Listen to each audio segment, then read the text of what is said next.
Alhamdulillah wassalatu wassalamu ala sayyidina Rasulillah Sayyidina Muhammad bin Abdullah wa ala alihi wa sahbihi wa mawalaha ma ba'du. Kita bersyukur kepada Allah Subhanahu wa taala. Pada siang hari ini kita berkumpul di Masjid Keramat Luar Batang di Maqam Al-Imam Al-Qutb Al-Habib Husain bin Abi Bakar Al-Aidarus. Mudah-mudahan Allah Subhanahu wa taala mengangkat derajat beliau.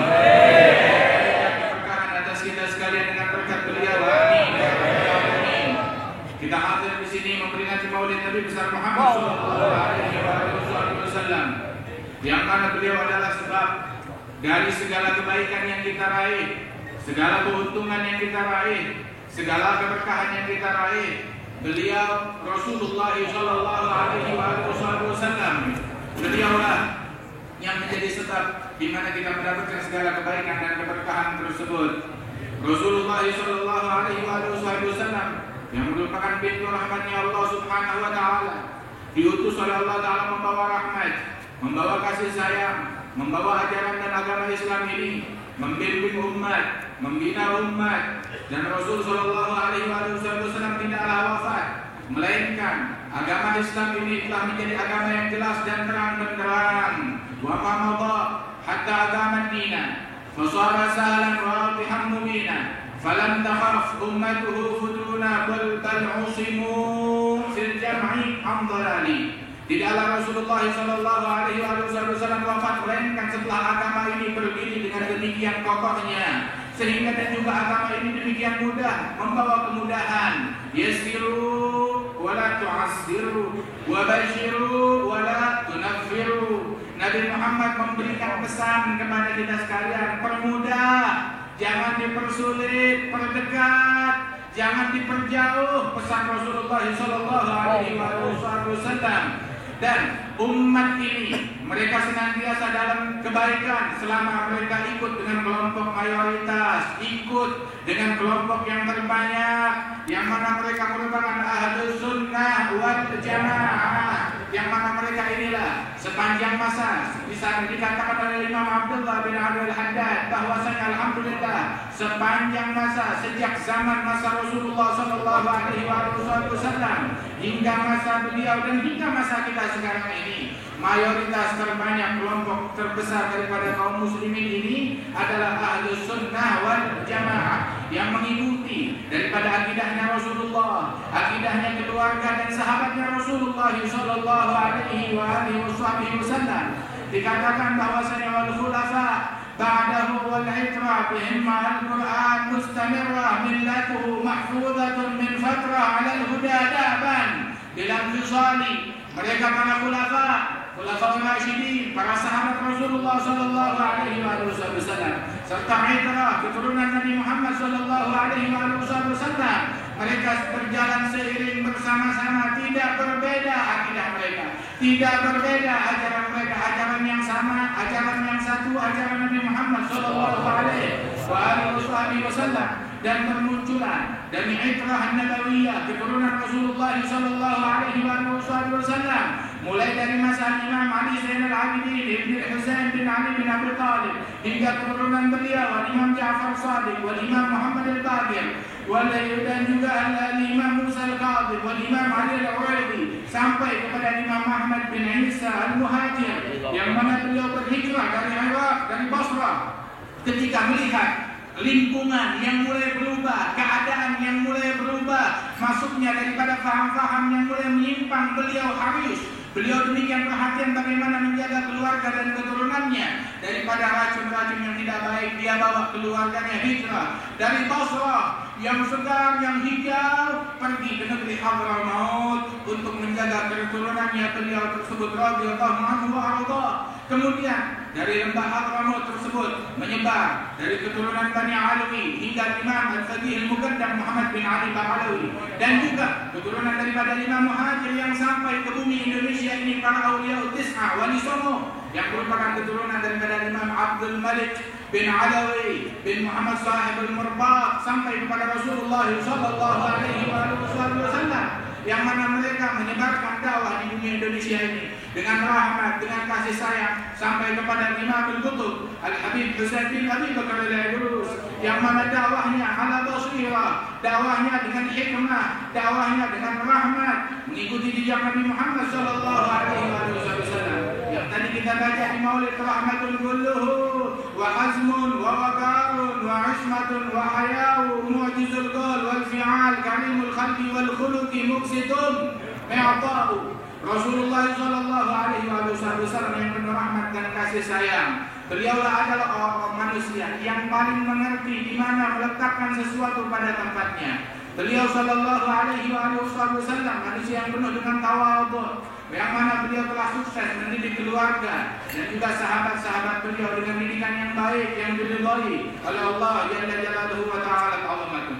Sehingga bagaimana mereka para auliya was shalihin, mereka disebutkan bahwasanya kesibukan mereka adalah dengan kitab, kesibukan mereka dengan ibadat, kesibukan mereka dengan adab, mendekatkan diri kepada Allah Subhanahu wa Ta'ala. Banyak ditanya tentang sifatnya para auliya was shalihin. Itu sifat mereka adalah mereka orang-orang yang jauh daripada perbuatan yang tercela, memuliakan dirinya dengan sifat-sifat yang mulia dari Allah Subhanahu wa Ta'ala. Imam Abdullah bin Amr bin Yahya ditanya tentang paman beliau Al-Habib Abdullah bin Husain bin Tahir. Dijawab, adapun pamanku Al-Habib Abdullah bin Husain bin Tahir, beliau takhalla 'anil muhlikat wa tahalla bil munjiyat wa wasfuhu ihya wa ziyadah. Al-Imam Abdullah bin Husain bin Tahir sukses di dalam mensucikan dirinya dari muhlikat, dari sifat-sifat yang tercela, dan menghiasi dirinya bil munjiyat dengan sifat-sifat yang mulia. Sifat beliau, mau tahu apa sifatnya beliau? Imam besar keturunan Nabi ini, sifat beliau seperti yang ada di kitab Ihya Ulumuddin, bahkan lebih daripada itu.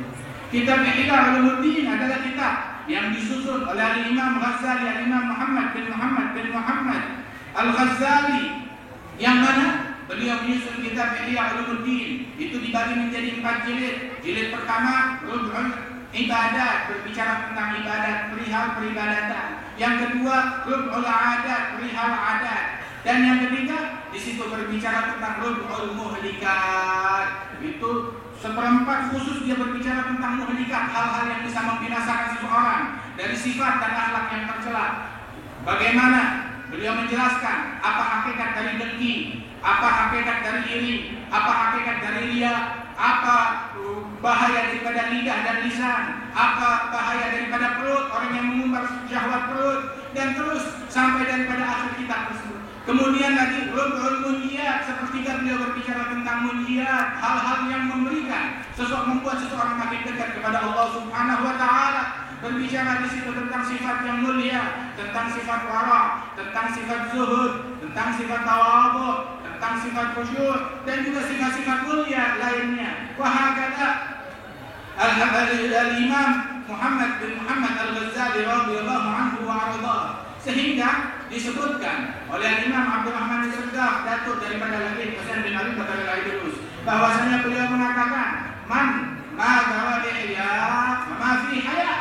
Barang siapa yang tidak mempelajari, membaca kitab Ihya Ulumuddin, maka ini orang tidak mengenal malu, tidak mengenal etika, tidak mengenal sopan santun. Datuk daripada Al-Habib Husain bin Ali Bakar Al-Aidrus, yakni Al-Imam Abdullah bin Abi Bakar Al-Aidrus ibn Imam Abdurrahman As-Saddaq, yang mengucapkan bicaranya tadi. Al-Imam Abdullah Al-Aidrus Al-Arba', beliau adalah orang yang sangat gemar di dalam mempelajari kitab Ihya Ulumuddin. Bahkan beliau menganjurkan orang-orang untuk membacanya dan memperbanyak tulisan daripada kitab Ihya Ulumuddin dan disebarkan kepada masyarakat agar mereka bisa meraih manfaat daripada kitab Ihya Ulumuddin. Dan hingga hari ini di majlis beliau, di kubah di depan makam beliau, setiap hari Senin senantiasa dibaca daripada kitab Ihya Ulumuddin tersebut. Dan kitab Ihya Ulumuddin adalah kitab yang paling disukai oleh Sadat Alawiyin radhiyallahu anhum ajma'in. Ciri antara ulama dunia dengan ulama akhirat. Kita penasaran, mana ulama dunia, mana ulama akhirat? Orang awam kalau mereka tidak ngaji, gampang ketipu, gampang terbawa, melihat sedikit ramai, sedikit bagus, gemerlap, gelamar, udah terbawa, ketipu. Akan tetapi orang, kalau kita mau tahu mana cirinya ulama dunia, mana cirinya ulama akhirat, diajarkan mau ciri yang gampang. Bedanya ulama dunia sama ulama akhirat begini. Dikatakan oleh ulama, ciri ulama dunia sama ulama akhirat perbedaannya. Kalau ulama akhirat mereka doyan dengan kitabnya Imam Abu Hamid Al-Ghazali, seperti kitab Ihya Ulumuddin, Minhajul Abidin, dan juga seperti kitab Bidayatul Hidayah. Mereka doyan dengan kitabnya Imam Ghazali, ciri ulama akhirat. Adapun ulama dunia, mereka enggak doyan, mereka membenci dengan kitabnya Al-Imam Abu Hamid Al-Ghazali radhiyallahu anhu wa arda. Karena itu cintai kitab Imam Abu Hamid Al-Ghazali. Disebutkan bahwasanya kita nih harus belajar, harus ngerti. Sebab orang kalau dia tidak ngaji, kalau dia tidak belajar, maka dia akan ditipu, dia akan tersesat, dia akan terperosok di dalam kebodohan, dalam kesesatan. Waliyadzubillahi min dzalik.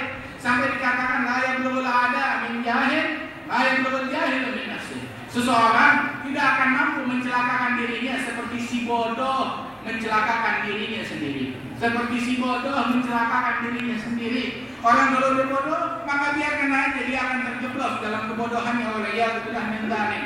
Tuntut ilmu, belajar. Rasulullah sallallahu alaihi wasallam beliau mengatakan innama bu'ithtu mu'alliman. Aku diutus oleh Allah Subhanahu wa taala sebagai pengajar, sebagai pembawa ilmu. Kalau kita itu disebutkan oleh guru-guru kita bahwasanya orang bodoh makanannya orang pintar. Kenapa? Dibodohin akhirnya. Waliyadzubillah min dzalik. Kita belajar, tuntut ilmu dari ulama yang jelas asal usulnya, yang nyambung, beneran nyambung sanadnya kepada Nabi Muhammad sallallahu alaihi wasallam.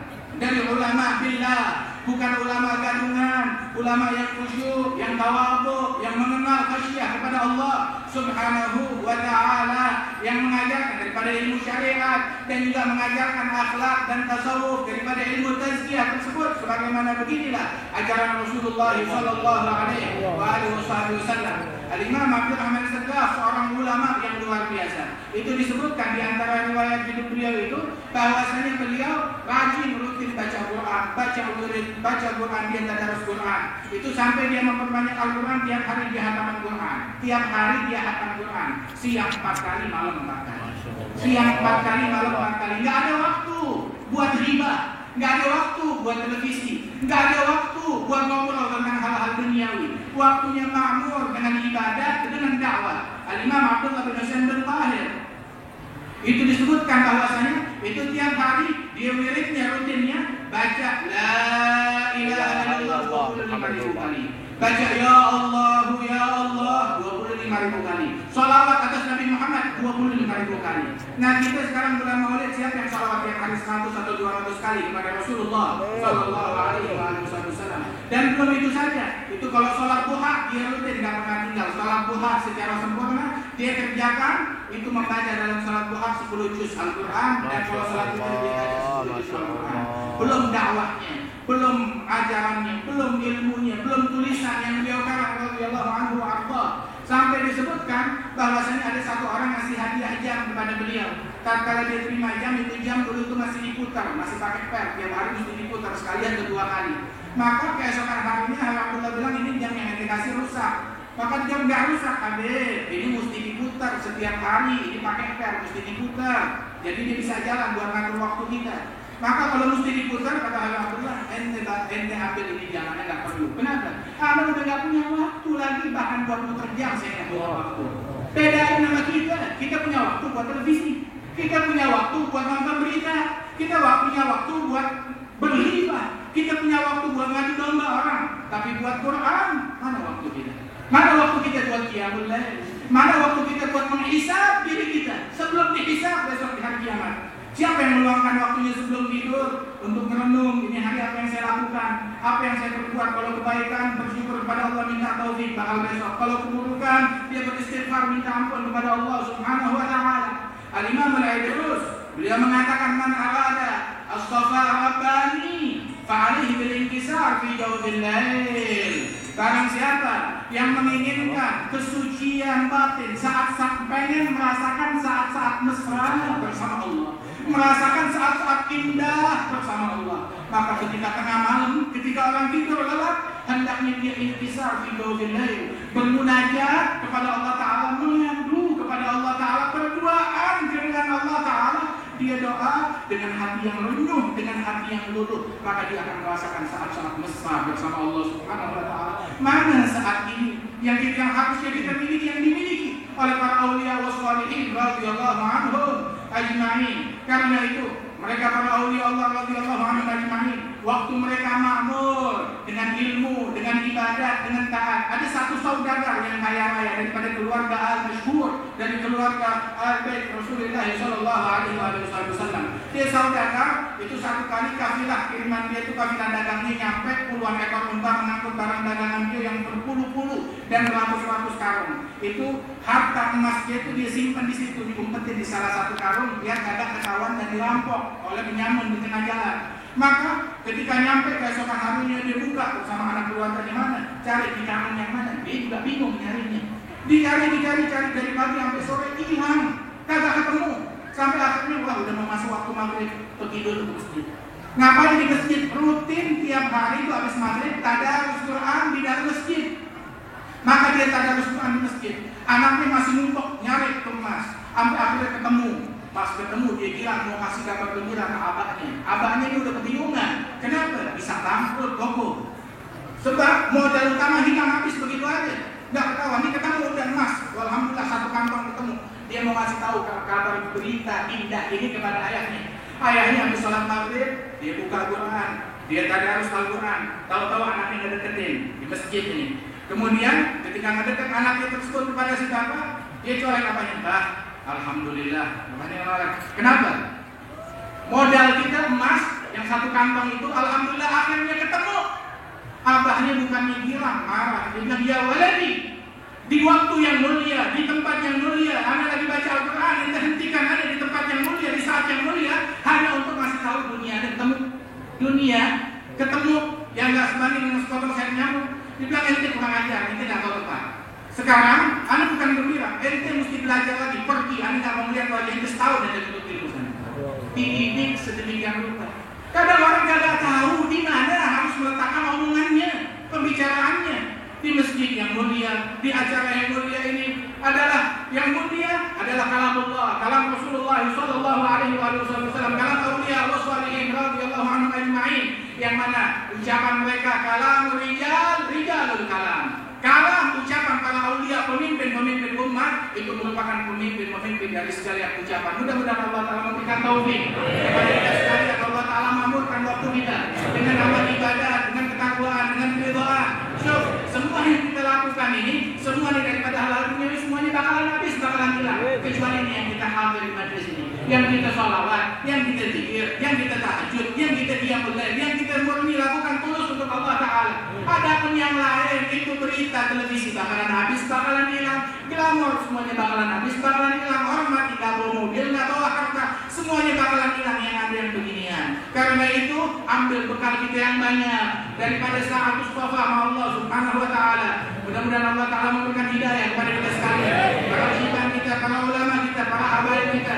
Ya Allah Subhanahu wa Ta'ala berikan kesehatan, afiat, panjang umur. Wa mutawallil maqam al-Habib Ahmad bin Husain al-Ayrus diberikan kesehatan oleh Allah Subhanahu wa Ta'ala. Dan kita yang hadir insyaallah tidak keluar dari majlis ini melainkan hajat kita dikabulkan, yang sakit disembuhkan, dan Allah Ta'ala ampuni dosa-dosa kita, dan Allah Ta'ala berikan husnul khatimah. Allahumma ja'alna mana hadza jam'an marhuma, tafarraqna min ba'di tafarruqan ma'suma, wa la taj'al fina wa la minna wa la ma'ana shaqiyyan wa la mahruma, bi rahmatik ya arhamar rahimin, wa ya akramul akraminin, wa ya dzal quwwatil matin, wa ya rahimal masakin, wa ya arhamar rahimin. Wa sallallahu ala sayyidina Muhammadin النبي وعلى آله وصحبه وسلم والحمد لله رب العالمين والعفو منكم من كنا امتثالا للأمر والسلام عليكم ورحمة الله وبركاته. Sallu ala Muhammad. Karena kita akan ditutup oleh doa akhir yang akan dibacakan oleh Habib Ustaz bin Habib bin Arfil Al-Ustaz Abdullah bin Salim Al-Qashami. Ya Rasulullah